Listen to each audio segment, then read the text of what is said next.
Si ton père aurait été vivant, il aurait été content de voir qu'est-ce que c'est la réussite que tu as.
Nebbia la valle, nebbia la montagna,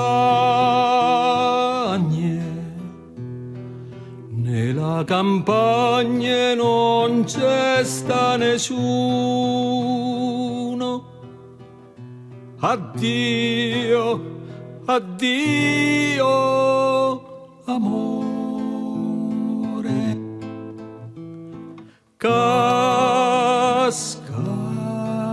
e seccoglie, la rive casca all'albero di foglie.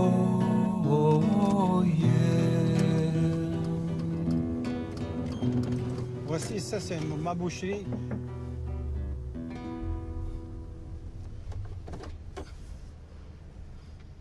Hey Johnny, Ah, bonjour. oui, ça va bien. Oui, et vous, ça va bien? Mais oui, ça va bien. Mais là, je venais te voir. Mais t'es plus là maintenant.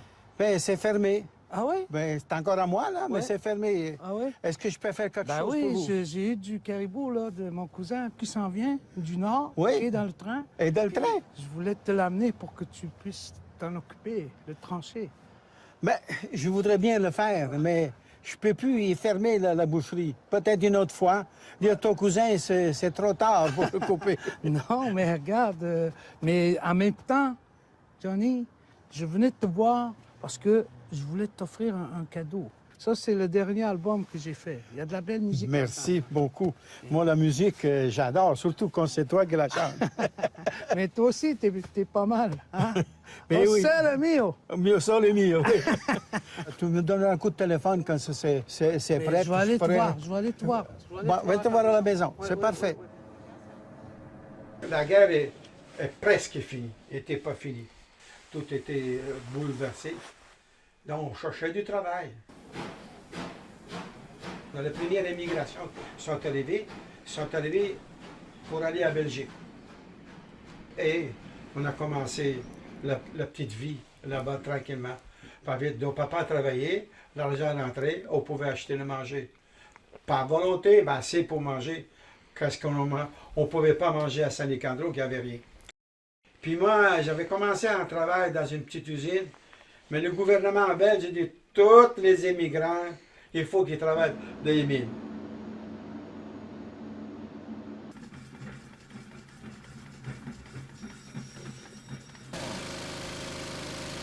Non è una vita di finire tra tanti anni, no? Perché la polvere del carbone, i polmoni, no? Si vengono non può più respirare. Allora si pensava sempre, dice, boh, se esce l'altra immigrazione, si fa la domanda e si va lì.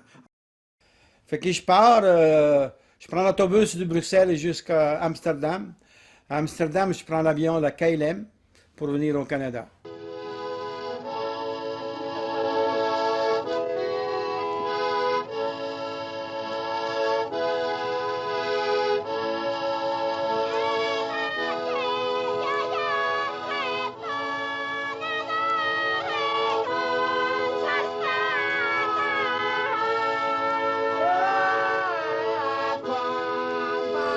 Je travaillais un an à Toronto, un an et demi. Puis on faisait 25 $ par semaine. Puis ici, avec la construction de la Renard, pour faire le chemin de fer, on pouvait faire 100, 150 pièces, 200 pièces. Fait qu'on calculait des livres, ça faisait beaucoup. C'est ça l'immigrant, où ce qu'il y a du travail, il va s'arrêter pour bâtir une famille, qu'ils peuvent manger et avoir des choses qu'on n'avait pas avant. C'est comme ça. On ne laisse pas sa ville natale parce qu'on va s'en aller. Il n'y a rien à faire, il faut s'en aller. Ben, disons, quand on arrivait à cette île, il y avait des bunkhouse qu'on appelait, là. Les bunkhouse, c'est des lits, des lits, une en bas, une en haut. Puis il y avait 30, 40 personnes, chacun il se couchait dans son petit coin, là.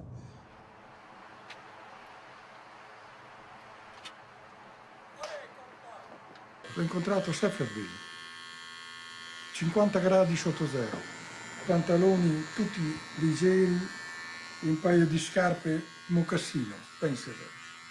E c'erano almeno 50-60 italiani lì che lavoravano, Carlo, Quanto? a Stefferville, una cinquantina di italiani. Ah, più, di più. Anche di più. Oh, no, Perché lì si faceva soldi a palate, no? L'overtime faceva soldi, c'est pour ça, a Stefferville. Avevo lasciato la cucina, avevamo del driller.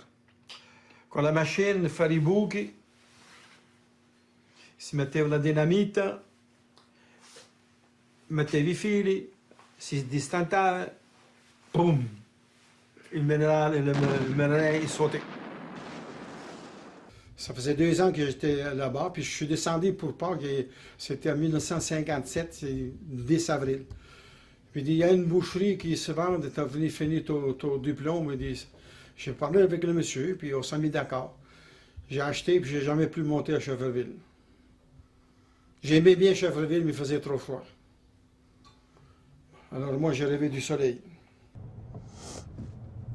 C'est comme ça que ça passait. C'était l'aventure.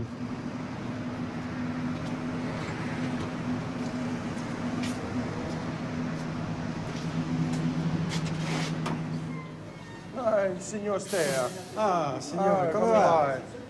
vai? La salute va bene? È tanto buono. Commercio, ma il gusto, il tuo gusto? Oh sì, sono molto contento. Negli anni passati, j'ai connu ton père. Ah. Ecco, che buon cappuccino. Il allait toujours chez le barbier, il se fait les cheveux, et après il venait dans la boucherie. Mon père est arrivé en Amérique, il est arrivé à Halifax en août 51.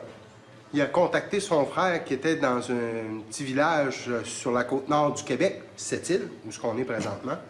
Puis c'est ça que mon oncle lui racontait au téléphone, que l'ouvrage, ici, il y en avait à plein. Il fallait faire 235 000 de chemin pour descendre le fer de Stefferville vers Sept-Îles. Mon père a été embauché comme cantonnier sur la construction du chemin de fer, puis il est revenu pour la première fois à Sept-Îles en 1961. De 9 ans d'affilée, sans vraiment redescendre. Il y en a plusieurs qui, eux autres, ont fait 30 ans sans redescendre. Quand ils ont descendu, ils sont retournés en Italie. Lui, il est descendu ici. Il a regardé pour acheter une maison. Quand il a rencontré ma mère, une Québécoise, ma mère vient d'un petit village de la Basse-Côte. Quand il l'a rencontrée, ben, ils ont décidé de fonder famille un peu, acheter une maison. Ils se sont mariés, puis... Moi, je suis le fruit de ce mariage-là en 1900. Moi, je suis né en 1970. Mon père, lui, a fait la guerre en Italie. I soldati italiani e tedeschi che in 4 settimane di asri conti hanno compiuto sforzi sovrumani, mantenendo in ogni ora e in ogni più critica situazione incrollabile fede nella vittoria e altissimo spirito combattivo proseguono la marcia verso l'Egitto. Il a fait la campagne africaine, le Africa Corps, qu'il appelait. Puis quand l'Italie s'est rendue aux Américains en 1944, oui, donc les militaires italiens ils ont été faits prisonniers par les Allemands. Puis ben là, c'est là que s'est suivi 19 mois de camp de concentration en Allemagne. Il a abandonné sa vie italienne puis a déménagé vers l'Amérique pour peut-être... C'était un sujet qui abordait pas beaucoup parce qu'on sentait une douleur intérieure là, quand il parlait de ça. C'était un sujet un petit peu, justement, un petit peu tabou qui parlait pas beaucoup. Oui, il y a eu une femme en Italie. Pourquoi qu'ils ont quitté l'histoire, je l'ai jamais su.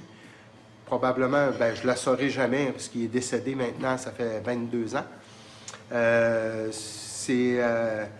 Il y a eu une femme, puis il y a eu 2 garçons et une fille. Puis, fait un petit peu cocasse, moi j'ai 2 frères, une sœur en Italie, qui eux autres on n'a jamais eu vraiment contact. Puis eux, ils ont tenu chacun des bars à café, des cafés italiens, comme un petit peu ici, là.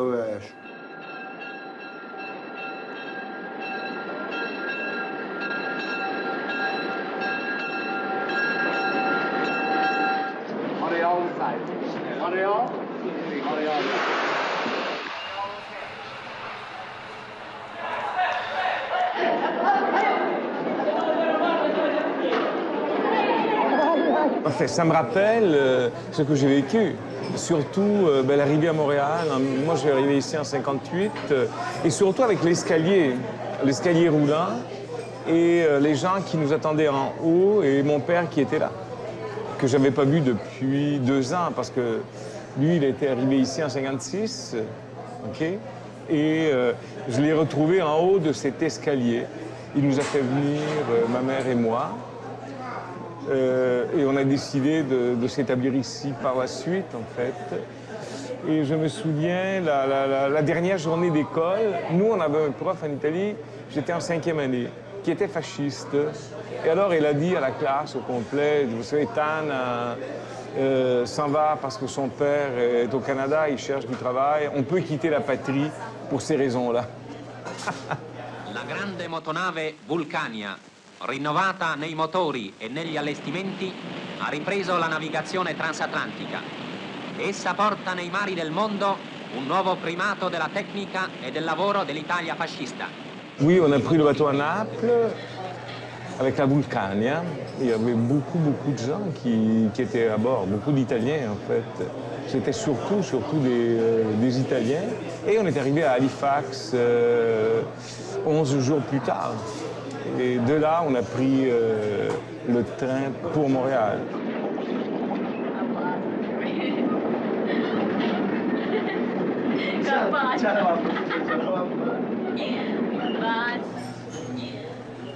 Oui, mais ça me faisait penser à moi à l'époque, c'était ça. Et moi, je regardais par la... C'était pas en plein hiver, nous, c'était au mois de mai. Mais par contre, on traversait les forêts et tout, c'était des espaces vastes, incroyables. Et on voyait encore des taches de neige partout. Mais moi, je ne savais pas que c'était de la neige. Mais c'est quoi? Des taches blanches au mois de mai, de la neige au mois de mai. Eh oui.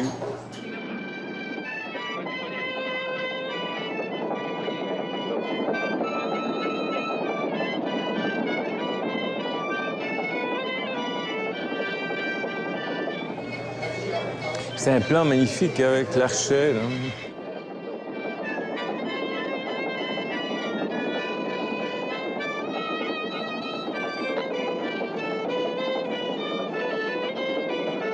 Les banquettes en bois partout, pour un voyage de 24 heures. Il y en a qui étaient là et qui s'en allaient à Vancouver. Un train qui, tout au long de la route, distribuait ces paquets d'immigrants.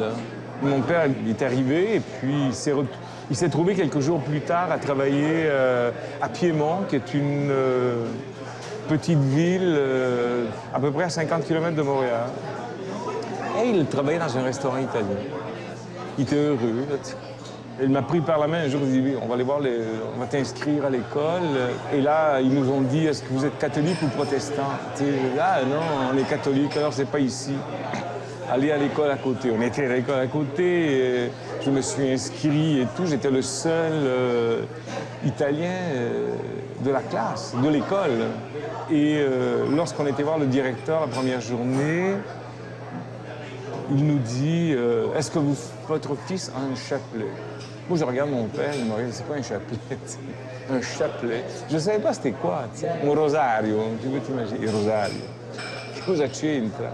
Et il a fallu en acheter un chapelet, parce que tous les matins, c'est terrible, je veux dire, il fallait réciter une dizaine de « Je vous salue Marie ».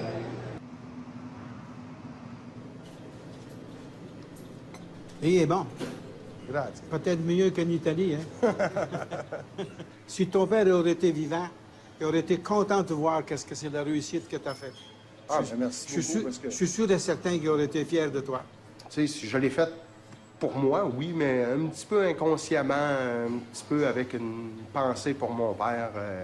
Je me souviens quand les amis venaient à la maison, les amis de mon père venaient à la maison justement pour regarder la partie de soccer, puis on essayait, on faisait ça version maison. Puis quand on allait à Montréal pour aller procurer les bons produits italiens de haute qualité, on allait dans la petite Italie, on allait au Café Italia à Montréal.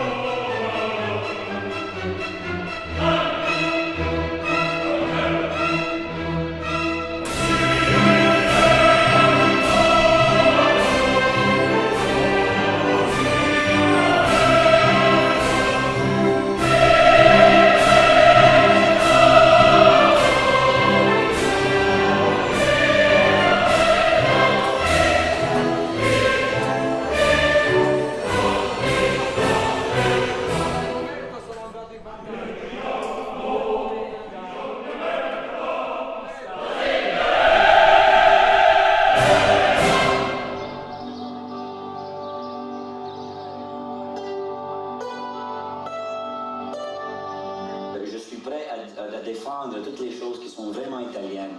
Ouais. Il y avait une voisine qui avait des tomates, juste 3 ou 4 plantes de tomates. Puis elle m'a demandé si j'aimais les tomates. J'ai dit, mon père, il y a un jardin qui est vraiment grand, tu sais, il y a beaucoup de tomates, puis tout ça. Puis j'étais fier de ça. Mais quand je suis venu ici, puis je rentre dans la maison, puis je vois le jardin, puis je vois le voisin à côté qui a un jardin, puis je vois les gens qui vivent une vie systématique presque. J'haïs ça. C'est drôle parce que... C'est drôle parce que quand je suis loin, je suis prêt à défendre toutes les choses qui sont vraiment italiennes. Je suis fier. Ouais. Quand je suis là-dedans, je trouve une... Tu cultives pas de tomates? Moi, je cultive des tomates. Moi, je cultive... Non, non. J'adore les tomates. Je pense que je vais cultiver... Un jour, je vais cultiver des tomates, mais dans une autre contexte, pas dans...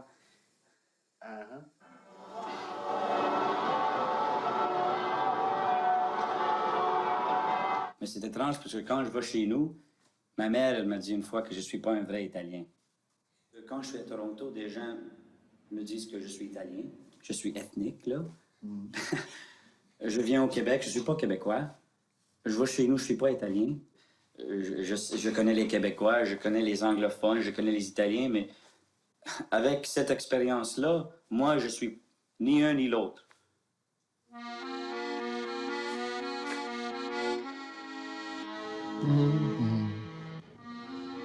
Moi, j'ai jamais oublié ce bout-là. C'était pas vraiment la culture, les tomates qui m'agaçaient, tu sais. C'était plutôt le fait qu'il était une culture renfermée. Et moi, à l'époque, je pense que je voyais les traditions comme en étant partie de cette fermeture. Tu sais, on regardait des Italiens avec un jardin de tomates, puis on disait, hey, c'est des gens un peu rétrogrades, des gens... Puis là, aujourd'hui, c'était des gens qui étaient avant. C'était des gens beaucoup plus, tu sais. On fait des jardins urbains maintenant. Mais là, tu sais, là, c'est rendu normal, tu sais. Et dans le fond, c'était vraiment des choses qui ont comme aidé à les faire survivre cette réalité en dehors de leur pays. Oui. Quand tu es minoritaire, forcément, tu es obligé d'abandonner un certain nombre de choses. Hein? Mais la difficulté, c'est là où tu vas, c'est qu'il faut que là aussi, il y ait un abandon. Je trouve pas qu'il y a une fluidité, un échange culturel, un respect Non, il y a un fossé. Mais c'est un problème de la culture québécoise. Puis mon père était très fier d'être ici au Québec. Il a passé là presque 10 ans, je pense, en Belgique et 5 ans en Allemagne avant qu'on est venu ici. La première fois que j'ai vécu avec mon père, vraiment, c'était à Montréal. Il travaillait au Gaz métropolitain à l'époque, puis il travaillait beaucoup des francophones. Puis même s'il parlait un français très magané, je pense que les gens se comprenaient, tu sais, parce que quand même, c'est des langues latines. Et puis je pense que ça a beaucoup aidé le fait que on se voit comme des cousins dans le fond, tu sais, les Français et les Italiens. Les Québécois, hommes, étaient pas les derniers, mais juste avant les Italiens qui gagnaient le moins. Puis même à ça, je pense qu'il y avait une solidarité. Oui, absolument. Dans la pauvreté, disons, si on peut dire ça. Puis dans la religion aussi, tu sais, Ouais. l'aspect religieux était important à cette époque-là, parce que du côté anglophone, c'était évidemment, c'était un autre type de religion, d'autres valeurs.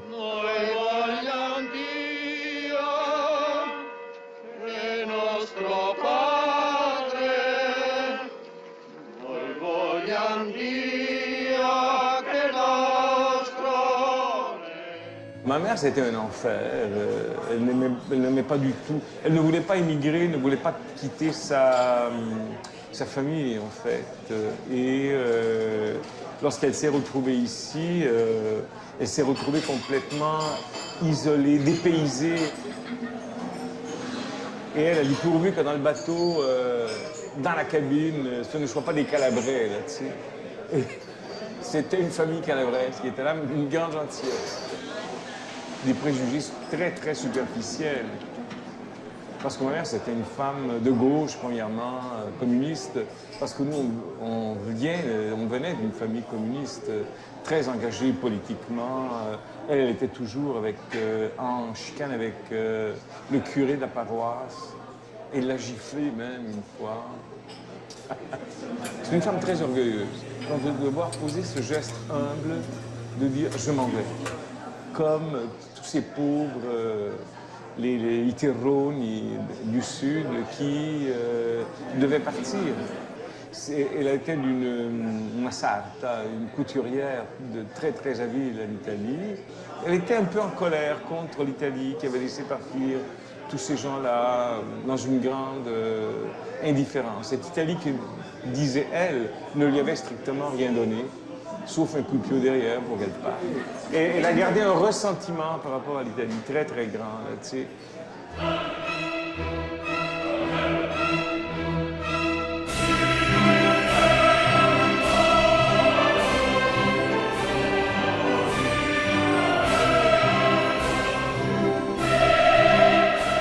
Moi, je travaille beaucoup. Tu sais, je veux dire, quand j'arrive là-bas, vers 6h30, de 6h30 jusqu'à 8h, pendant 1h30, là, je travaille.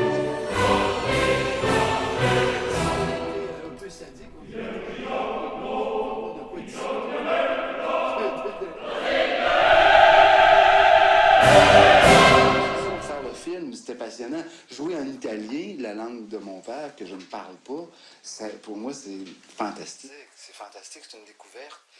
Comment ça se fait qu'on ne parle pas italien? Je sais pas, parce que non parlo italiano, te. Non lo so. Dis-moi. Ça me fait quelque chose de revoir mon père. Hein? J'étais déjà à la maison, moi je travaillais tout le temps, les soirs, les dimanches, le samedi, le dimanche. Alfredo est venu ici en 1919-1920, à l'âge de 19-20 ans. Mon père est né avec le siècle. Et là, il a commencé à travailler dans le domaine de la restauration comme ouvrier, celui qui balayait. Mon père, il s'est marié, il avait au moins 36 ans, je crois, puis il y avait une bonne différence avec ma mère, plus de 15 ans de différence.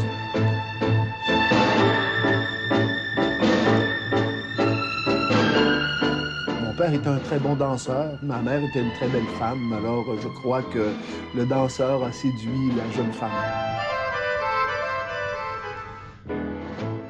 Grâce à Paul Tana, puis à Tony Nardi, puis à Café Italia, que là, tout d'un coup, je me suis rendu compte qu'il y avait une racine en moi qui était importante. Mon sens terrien, mon sens de la maison, mon sens de la famille. Plusieurs de mes valeurs, je trouve, les plus les plus solides ont une forte teinte d'italianité.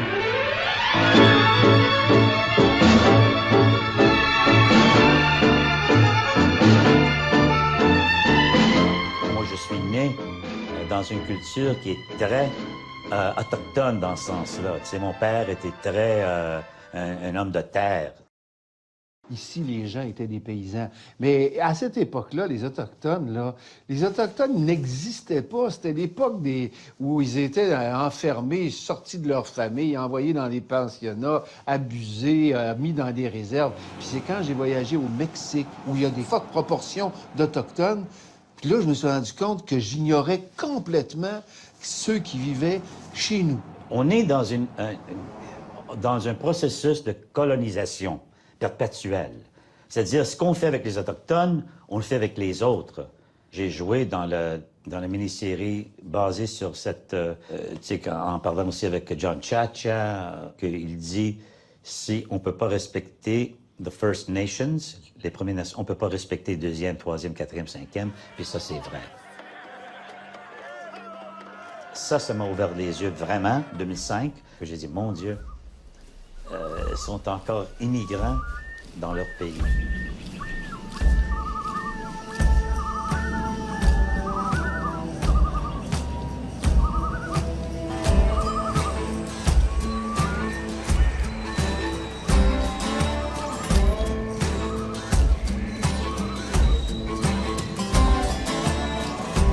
À quoi tout t'arrange?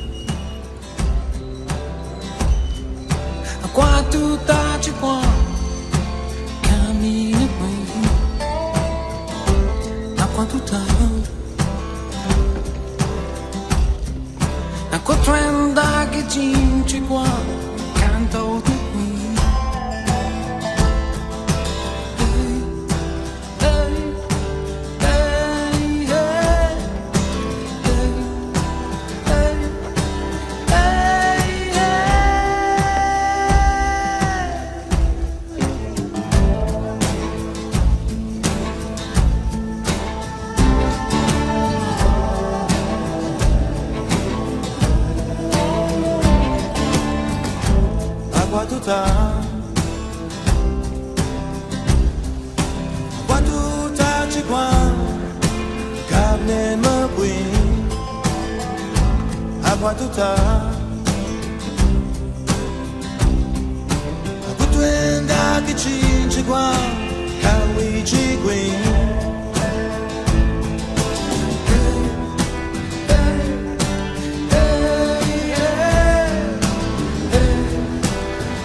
Oui, Johnny. Bonjour. Comment ça va? Ça va très bien. Ça va Regarde, très bien. Je t'ai parlé du caribou, là, maintenant. Je l'ai dans la voiture maintenant. Ah, bon, je peux le couper pour toi. Mais regarde, c'est la première fois que je viens dans ta maison. Oh, mon Dieu, c'est la première fois. Ben, ça me fait plaisir. Ouais. C'est toujours une première fois. Ouais. Après, ben, Ouais. la Mais porte est toujours ouverte. ça fait longtemps que tu es ici? Ça fait de 1974, mais j'ai vécu de tout l'environnement ici. Beaucoup de relations avec les Mérindiens. Ouais. Ce sont toujours été mes amis. Tes voisins? Ah, mes voisins, Tu étais en partie sur le territoire de la réserve? Il y avait une partie de la maison qu'on est arrivé, qu'on n'avait pas. Il était vraiment sur la réserve. Ah, Mon ouais? frère qui est à Montréal, il avait quasiment appris à parler indien. Ah oui? Eh oui, eh oui. Ouais. Ils jouaient ensemble, c'est-à-dire. Oui, oui. C'est- Johnny, prends tes trucs, là. puis Ah, va OK, aller on y va. Oui, oui, oui.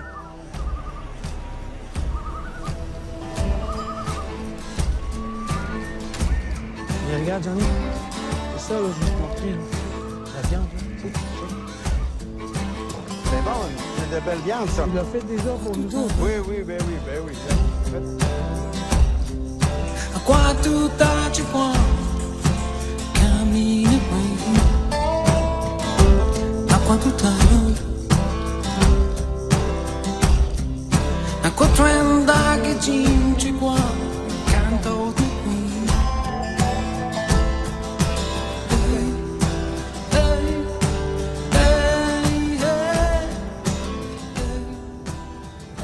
Tout ce que tu vois sur la gauche maintenant, là, ça n'existait pas. C'était la plage au complet. Ça, c'est la réserve.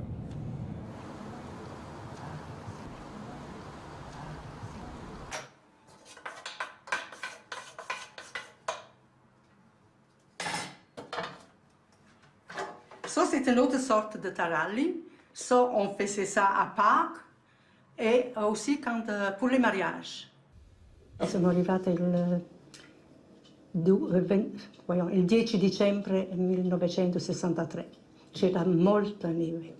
Avevo non paura, perché non mi concentravo sulla paura, sai, andavo via, e hanno servito il pranzo, non ho preso niente, ho mangiato solo le caramelle. Mon petit-fils, quand il arrive, que je raconte une histoire intéressante, il vient s'asseoir sur mes genoux, puis je lui raconte une histoire, ou une chanson. Lui aime ça, la chanson, viens ici. Et t'as pas demandé de chanter? Oui, il va le chanter un tout petit peu, après je compte l'histoire. Weli, wela, bechevrit bacala, stupiti de galio de nana volé de la ora. C'est sûr que j'aurais voulu un de ces enfants qui aurait fait continuer de faire la saucisse, mais c'est comme ça, tant mieux. Ils sont heureux, je suis heureux. Moi, je me souviens qu'il me dit je veux pas que tu passes 50 heures en arrière d'un comptoir à vendre de la viande. Il dit c'est très difficile, puis il dit allez à l'école. C'est ce qu'il souhaitait pour nous autres. Puis c'est ce qu'on a fait aussi. On est tous les trois enseignants. Qui a mangé une pomme? On va le savoir. À quoi tout tu crois? Camine à quoi tout Quand je suis arrivée ici, ce que j'ai aimé, ce que j'ai constaté, c'est que les élèves, peu importe leur différence, peu importe d'où ils venaient, ne faisaient pas du tout de coupure, d'allusion. Je vous ai jamais vu pas travailler en équipe avec quelqu'un qui est inou, quelqu'un qui ne l'est pas. Tout le monde se mêle ensemble. Pareil au hockey, il y a plusieurs personnes de différentes couleurs, puis on s'entend bien. On s'aime.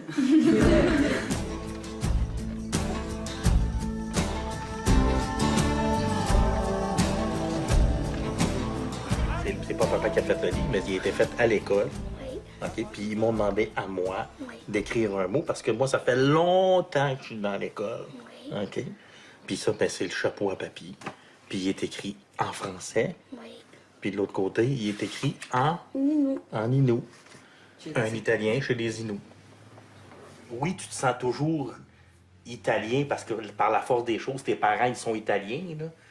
Mais on est québécois aussi, là.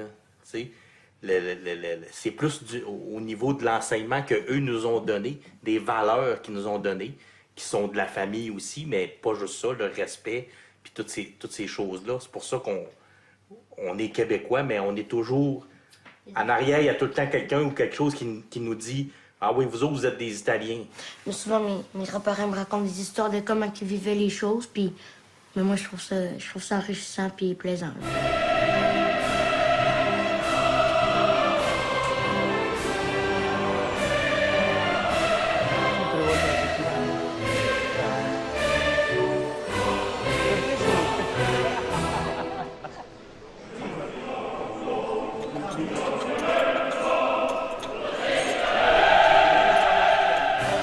Mon grand-père et ma grand-mère qui ont ouvert le café. Ils n'avaient qu'une fille, ma mère, Luciana, qui a, en 1956, rencontré mon père ici. Ils se sont mariés, ils ont eu moi et ma sœur. Ensuite, ils ont travaillé un peu en manufacture. Et c'est en 1956 seulement qu'ils ont ouvert le café. Nous avons pris le bateau le 1 du mois. Du premier, Liban? Du Liban, du Beyrouth. Du Liban? Non, nous sommes venus le 26 décembre d'Alep, de la Syrie, pour venir avec le reste de notre famille, définitivement. Nous avons laissé à Alep, à Montréal. Et vous aussi, vous étiez contente de partir? Oui, bien sûr, j'étais contente. Ça commençait à l'époque. Il y a beaucoup de Syriens ici à Montréal. Qu'est-ce que vous faisiez en Syrie? J'ai appelé une infirmerie. J'étais le seul à peu près qui faisait des cachets en caoutchouc. Vous avez l'intention de travailler ici? Oui, si si je trouve un travail quelconque, je ferai.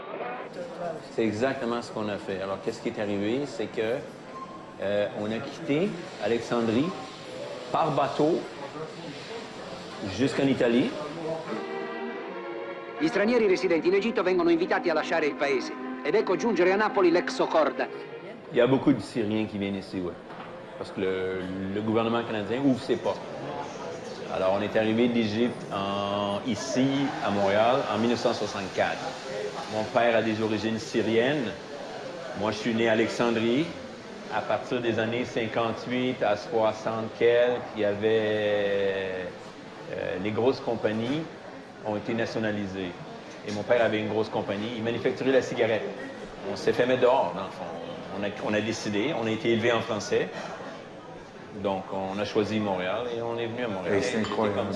J'ai vu une belle fille et je me suis amouraché d'elle. C'est à peu près tout ce que je peux vous dire. Le visage de l'autre, c'est eux maintenant, c'est pas nous. Ce sont les Syriens, ce sont les Maghrébins qui arrivent, ce sont les musulmans, en un certain sens. C'est la figure de l'autre, celui qui peut représenter une certaine dangerosité, le danger. L'italien, il n'est pas là comme... non è più pericoloso come una volta. Prima lo era. Souliers pointus, pantalon presque trop bien taillé, pour fuir l'anonymat de l'homme de la rue. Sur le trottoir, les mots retrouvent leur sens caché. Le geste redevient familier. Des complicités irrationnelles se nouent. Le chômage ne sera pas une honte, mais une calamité partagée. L'Italie, qui a donné au monde une quantité d'immigrants incroyable, n'est pas capable de comprendre aujourd'hui les gens qui arrivent, les Africains qui arrivent aujourd'hui en Italie. Ben nous, on était les Africains par rapport à quand on arrivait ici à Montréal. Mais ils ne se sont jamais intéressés non plus à ce qui arrivait à leurs propres Africains qu'ils envoyaient en Amérique, à Montréal, partout, là, tu sais. Une profession, monsieur Perrotta? Fabricant de souliers. Quand on a fait Café Italia, quand on a fait Sarrazine aussi, il y avait une pauvreté d'images, d'archives tout à fait désolante, si tu veux, tu sais, qui était une preuve concrète, au fond, du manque d'intérêt, en fin de compte, de ce pays vis-à-vis l'immigration en tant que telle. Mes films n'ont jamais intéressé les Italiens d'Italie.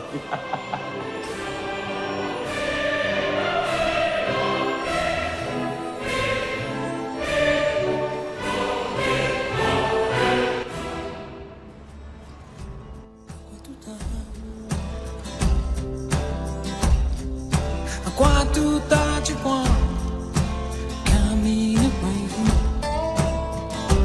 a qua tu Mon père, il m'a raconté que de cette île monté à Shefferville pour avoir une entrevue pour la Renard et travailler là. Alors, ma mère était serveuse dans ce qu'on appelle une grande cafétéria. Elle était serveuse et mon père, il lavait la vaisselle. Quand la patronne, la waitress, elle me donnait un petit peu de merde, comme on dit, là, alors j'allais toujours le trouver à vaisselle, puis je disais « Hey, Marino, regarde, elle m'a fait ci, elle m'a fait ça. » Et lui, il partait, il allait trouver le grand boss cuisinier, le grand chef cuisinier, puis il allait lui dire ça. Et c'était comme le gars qui me défendait. Lui, il ne comprenait pas le français. Moi, je parlais juste en français, mais il allait... En tout cas, on s'est toujours compris. Je ne sais pas pourquoi on s'est toujours compris pour parler pas la même langue. On est tous nés dans le Grand Nord. Moi, je suis le deuxième. Des fois, il arrivait à minuit, là, il travaillait, il finissait à minuit, il arrivait chez nous vers minuit et demi. Dispatcher, Monsieur Tomilly, voudrez-vous rentrer? Il se réhabillait, puis il repartait travailler, il pouvait faire ça. Il n'a jamais manqué une journée de travail. C'est l'histoire qui décide. Mon père commence à travailler dans les mines comme une personne qui répare les pompes à eau pour extraire l'eau des mines. Alors, voyage beaucoup dans le bois, travaille sur les chiffres et nous amène en contact avec le bois. Être en contact avec les animaux. Quand je croisais un hibou, C'est toujours un instant magique qui se produit, hein? Alors, chez nous, mon père, il invitait des Italiens à jouer aux cartes, faire la polenta le dimanche. On allait à la pêche le matin, l'après-midi, polenta, 25 autour de la table, puis... Moi, quand j'étais petit, j'invitais mes amis à écraser le raisin d'un baril. Ça apportait beaucoup de complications, ça, parce que les gens ne comprenaient pas cette culture-là. Quand j'allais à la réserve, on avait un petit sentier qu'on passait à travers le bois pour aller au village Innu, pour pas passer par le chemin, pour pas être reconnu que j'étais un nom Innu, un blanc. Parce que je n'étais pas accepté dans la communauté Innu. Fait que j'allais chez mon ami Mackenzie, puis là, il me faisait passer le soir à travers des maisons, puis là, je rentrais par la porte d'en arrière, puis les autres m'accueillaient chez eux. Ah! Mon père m'a déjà interdit d'apporter un Amérindien à la maison. Parce que c'est... Pas parce que probablement il voulait pas, parce qu'il voulait pas probablement mettre les gens mal à l'aise autour de la maison. On vivait dans des maisons collées, puis... Tu sais, on était un peu rebelles, puis moi, j'avais... Je suis ici, noir. Je m'étais battu toute mon enfance parce que je me faisais traiter de tomato ou de wop. Ils m'ont exclu de l'école. Fait qu'en m'excluant d'école, moi, j'ai dit à ma mère, comment je dirais ça? Je m'en vais, maman. Je suis resté tout seul à Montréal en appartement. Ma première sortie, rue Saint-Paul, c'est la rue des artistes. Moi, je me ramasse là, puis c'est là. C'est drôle, hein? Cette soirée-là, quand j'ai fait le tour des vitrines, je me suis dit, waouh! Tu sais, qui fait ces choses-là, parce que moi, mon idole d'enfance, c'était Leonardo da Vinci. Quand j'allais en pêche avec mon père, on allait à la pesca. Mon père me laissait partir pêcher tout seul, puis je volais ses bottes de pêche. Je me perdais dedans, moi, j'étais tout petit. Puis toutes les pescas que je pognais, les poissons que je prenais, je les mettais dans mes bottes. Faut pas les perdre. Puis des fois, ben, j'enlevais mes bottes, puis je les oubliais les poissons dedans. Puis mon père mettait les bottes une semaine après, avec tous les poissons qu'il y avait dedans encore. C'était vraiment drôle. Les totems, dans ma vie, c'est une partie importante parce que ça représente à peu près tous les enseignements que j'ai reçus sur les coutumes amérindiennes. Mais j'ai toujours senti une reconnaissance profonde avec le monde animal. En faisant les pescas, pour moi, c'était une manière de me rappeler aussi mon enfance avec mon père. Un peu le mélange des pescas et des totems, en fait. C'est mes deux natures, ma nature italienne et ma nature du Grand Nord. En novembre passé, ils ont fermé la mine. J'ai vu pleurer mon père sur la table de la cuisine. C'était pas tant de perdre une job assurée que de voir s'évanouir le rêve de 30 années. Shefferville annonce la fermeture. Là, je dis, ça se peut pas, ils peuvent pas fermer une mine, ils peuvent pas fermer une ville. Le téléjournal de Radio-Canada, le mardi 2 novembre 1982. Le président de la Renault, Brian Mulroney, lui-même allait confirmer à Ottawa la fermeture de Shefferville. Mon père a fait comme une dépression. Lui, quand il était à Shefferville, il parlait toujours de l'Italie. Quand il était à Saint-Jérôme, il parlait toujours de Shefferville. C'était une petite cabane en bois, là, mais on passait nos hivers, là. Moi, le Marino, on l'avait bâti, là. Parce qu'on était tellement heureux là-bas. Moi, c'était les plus belles années de ma vie, là. La perte de son chalet, la perte de tout ce qu'il a construit, tout ce qu'il a vécu avant d'arriver là, et là, tout ce qui s'est construit pour une vie qu'il devait laisser pour une bouchée de pain. Que la compagnie avait le monde au chômage, donc j'ai dit un paquet d'alouettes, de 12 alouettes, le paquet, on pouvait donner à 4 personnes à manger avec la sauce. On mettait le morceau de viande ici, comme ça ici, puis elle les tenait, il arrivait là-bas, puis tchic, tchic, poum, il coupait la tranche, puis ça en allait. Ça commençait familial. Mon épouse Lucia, mon fils Jean-Pierre, ça c'est moi.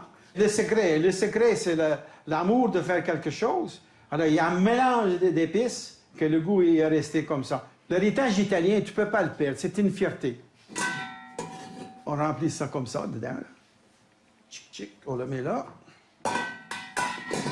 Fait que moi, j'ai eu dans le magasin, j'ai eu des Allemands, des Portugais, des Espagnols. Donc, ça fait une belle mélange de monde qui apporte tout, chacun il apporte quelque chose de différent. J'ai vu mourir ma ville sous le soleil du Nord. C'est un deuil. Quand tu vis dans une région 30 ans, tu dois quitter pour toujours, c'est un deuil comme tu as passé 30 ans avec une personne.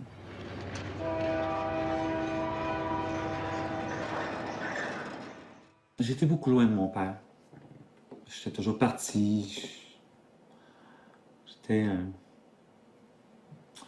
Il y a toujours une corneille noire dans un groupe.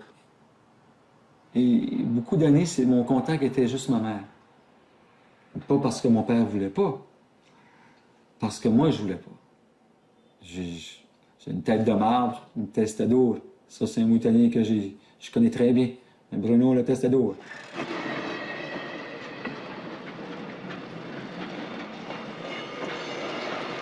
J'aurais aimé qu'il soit ici aujourd'hui. Quand tu m'as contacté, je voyais comme là...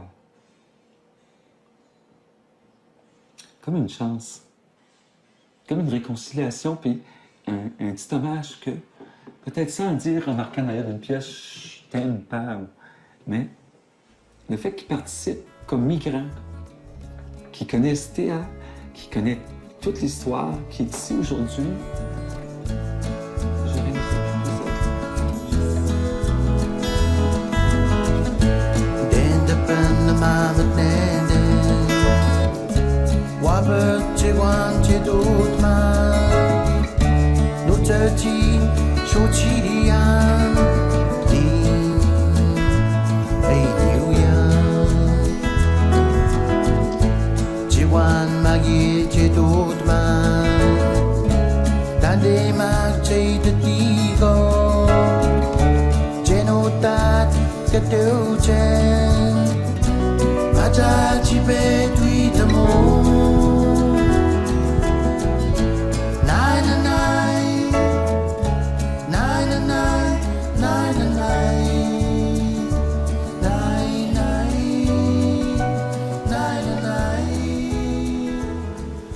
Ma mère est morte la journée de Pâques. Quando ho scritto che Gesù sotto giù, è morta nel sogno la mamma.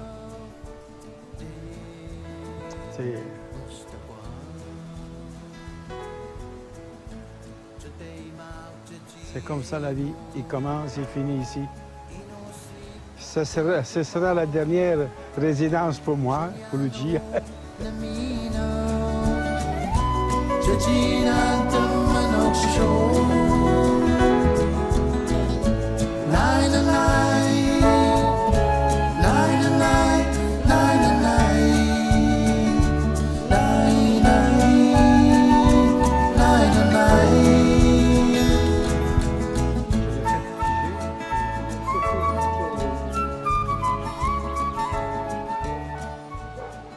Con te partirò su navi per mari che Dio non so.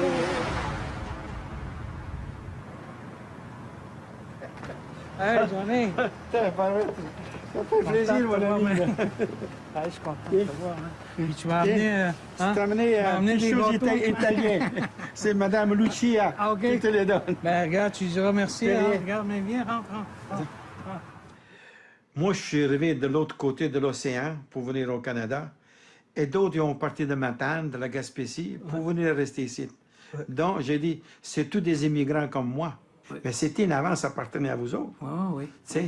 Mais toi, t'as fait ça avec respect, là. Mais t'as amené quelque chose aussi. Mais oui, c'est justement, j'ai amené quelque chose. Ouais. C'est tout un honneur pour moi que un de mes fils, il enseigne aux Inuits comme vous autres. Moi, très jeune, là, mon père invitait ces gens-là dans notre maison, chez nous. T'sais. Puis mon père, il était un peu comme toi, là, Johnny. C'était quelqu'un qui aimait la vie, là, qui aimait la vie, qui aimait le vin, puis qui aimait la fête, puis qui invitait plein de monde chez nous, là, des Noirs. J'ai vu arriver chez nous des Noirs. C'était la première fois que je voyais ça, là, des Italiens, là, regarde. On a appris ça. On a appris, Johnny, Chianti. Chianti. Oui, c'est ça. Vino Chianti. C'est ça. Ça, là, moi, très jeune, j'ai vu la bouteille avec La paille dessus, là, tu sais. Puis mon père, il me disait, lui, là, c'est un Italien, là, tu sais, qui vient, qui nous amène du vin et qui nous fait goûter des trucs, tu sais. Ça fait que c'est toujours autour du manger. De manger, ben oui, toujours, ben oui. Tu sais, fait que j'ai appris très jeune que, bon, on peut apprendre des autres. Ben, on peut apprendre. Les coutumes, c'est pas pareil, mais il faut les respecter, les coutumes. Oui, oui. T'es arrivé dans un endroit que tu as respecté ceux qui étaient là. Exact. Deux, mais tu as amené quelque chose aussi. Tu nous as fait découvrir... beaucoup de choses, c'est ça, exact. Un goût. Johnny et les alouettes. Et la saucisse.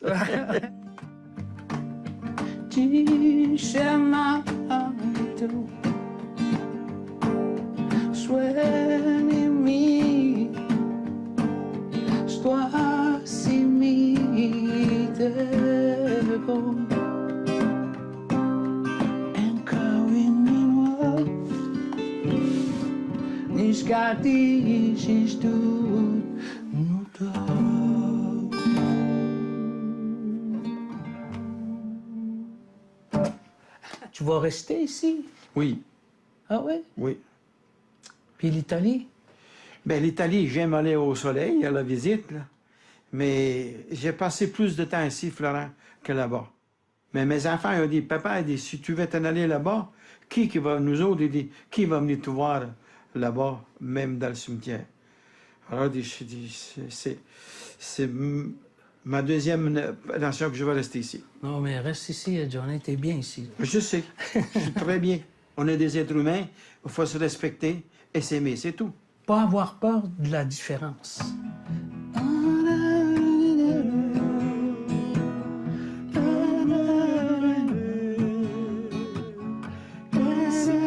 Mi piace tanto, come se il giardino, i pianti, a me mi dai i fiori, mi dai gli uccelli, e quando la mattina esco lì col caffè e sento l'uccellino.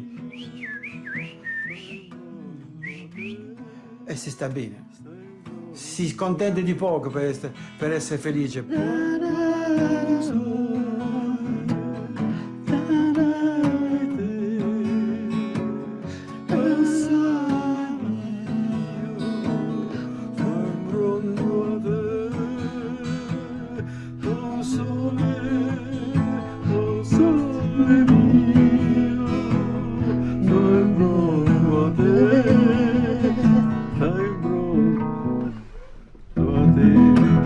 Quanta fa notte il sole se ne scende, a me mi viene quasi una malinconia. Dove sta tu? Dove volevo stare io? Quando fa notte il sole se ne scende, è nato il sole, più bello idea, il sole mio, fai in pronto a te, oh sole mio, stai in pronto a te, stai in pronto a te.